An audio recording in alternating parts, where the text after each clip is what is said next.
Welcome back to our read aloud of Chocolate Fever. Things are really starting to get interesting. Henry was in class when he started to notice these little brown spots popping up all over his arm, and we left off with them all over him, and his teachers were starting to panic, it sounded like a little bit. So let's see what happens. Chapter 4. Pop! Dirt breeds germs. Nurse Molly Farthing would often say, and germs have a nasty way of making healthy people ill. Naturally, the infirmary of PS 123 was always spotless because Nurse Molly Farthingberg wouldn't have it any other way. And naturally, as Mrs. Kimmelfarber and Henry rushed through the door that morning, she made both of them go back and wipe their feet on the mat. And don't bring any of your cocoa in here, Nurse Farthing added. She sniffed the air loudly.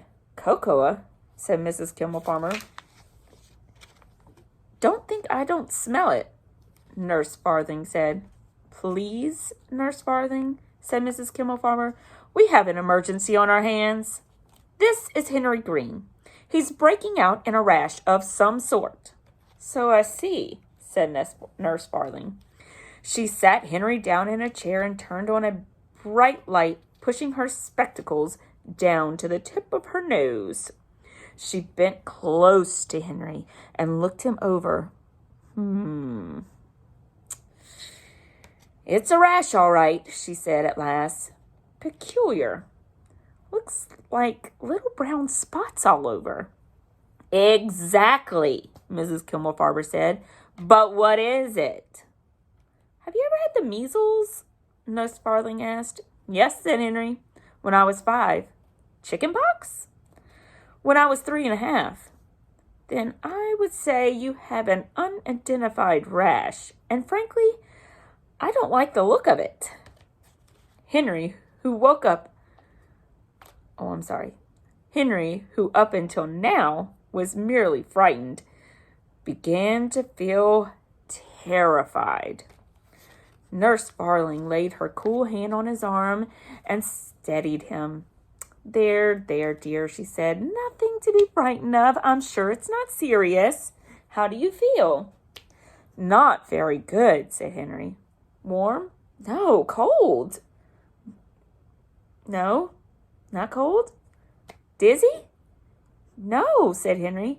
I just feel strange. You poor dear, said Nurse Molly Farthing. You really must be frightened. She ran her fingers through his hair and patted the back of Henry's neck. Somehow, this made him feel a little better. Pop! Did you say something? Said Nurse Farthing. No, ma'am, said Henry. Pop! What is that noise, then? She asked. It sounds like something going pop.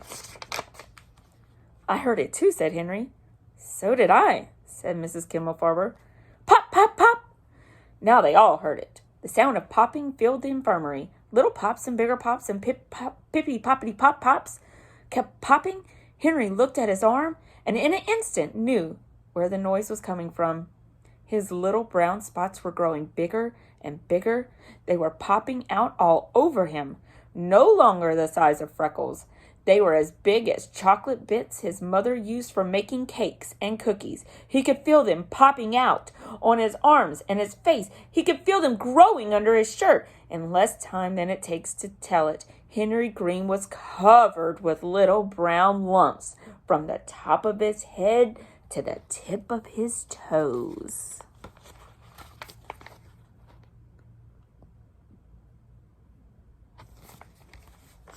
Poor Henry. That must be terrifying. Come back and I'll read chapter 5. Bye, guys.